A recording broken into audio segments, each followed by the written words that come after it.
Hi అండి. Hi hello welcome to my channel cook it drive. ఈరోజు నేను చూపించే రెసిపీ వచ్చి పల్లి పొడి అండి. దీనికి కావాల్సిన ఇంగ్రీడియంట్స్ జీలకర్ర, చింతపండు, పచ్చెనగపప్పు, మళ్ళీ ధనియాలు, ఇంకా ఏం కావాలంటే కరివేపాకు, ఇవన్నీ ఇంగ్రీడియంట్స్ అనమాట.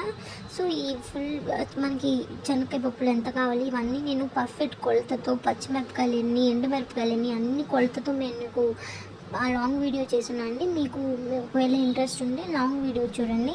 సో ఎంతసేపు వేయించాలి, ఏమేమి కావాలి, తెల్లగడ్డలు ఎప్పుడు వేయాలి అన్నీ నేను ఫుల్ లెంత్ వీడియోలో పెట్టున్నాను. సో మీకు ఎవరికైనా ఇంట్రెస్ట్ ఉంటే సింపుల్గా హాస్టలర్స్, బ్యాచిలర్స్ ఎలా చేసుకోవాలి ఇదంతా నేను మీకు నీట్గా వీడియోలో చూపించున్నానండి. సో మీరు ఒకవేళ ఎవరికైనా ఇంట్రెస్ట్ ఉండి చేసుకోవాలి అనుకుంటే ఒక 10 to 20 minutes టైం ఉన్నా మీరు ఇది చేసేసుకోవచ్చు. ఎలా చేయాలి ఏంటి అనేది అంతా ఫుల్ లెంత్ లాంగ్ వీడియోలో పెట్టున్నాను.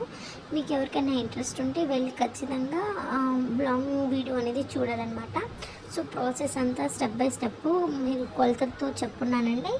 మీకు నా వీడియో, నా కంటెంట్ నచ్చితే లైక్ చేయండి, షేర్ చేయండి అండ్ సబ్స్క్రైబ్ చేయండి నా ఛానల్ని. సో ఇంకా ఇలాంటి ఏమేమి కావాలో చెప్తే నేను హాస్టల్లో ఉండి ఎలా చేసుకోవాలో కూడా నేను అన్నీ మీకు చెప్తాను అనమాట. అంటే ఆల్టర్నేటివ్ ఒక ప్రోడక్ట్ యూస్ చేయాల్సిన కూడా వేరే ప్రోడక్ట్ యూస్ చేసి ఎలా చేయాలి అనేది నేను మీకు సింపుల్గా చెప్తాను. ఓకేనా? మీకు ఒకవేళ బాగా నా వీడియోస్ అనేది, నా కంటెంట్ అనేది నచ్చితే ఖచ్చితంగా లైక్ చేయండి, షేర్ చేయండి అండ్ సబ్స్క్రైబ్ చేయండి. కుక్ ఇట్ బ్రేవ్ ఛానల్ని ఫాలో చేయండి. చూడండి, నేను చూపించే క్వాంటిటీ ఒక పెద్ద డబ్బాకి, ఒక చిన్న డబ్బాకి వచ్చిందనమాట. సో ఈ క్వాంటిటీలో ఎలా చేసుకోవాలి, ఏం యూజ్ చేయాలి ఫస్ట్ ఇవన్నీ నేను ఎక్స్ప్లెయిన్ చేశాను. మీకు ఒకవేళ నా వీడియో నచ్చితే లైక్ చేయండి, షేర్ చేయండి, సబ్స్క్రైబ్ చేయండి, నా ఛానల్ని ఫాలో అవ్వండి. Thank you for watching. Please do like.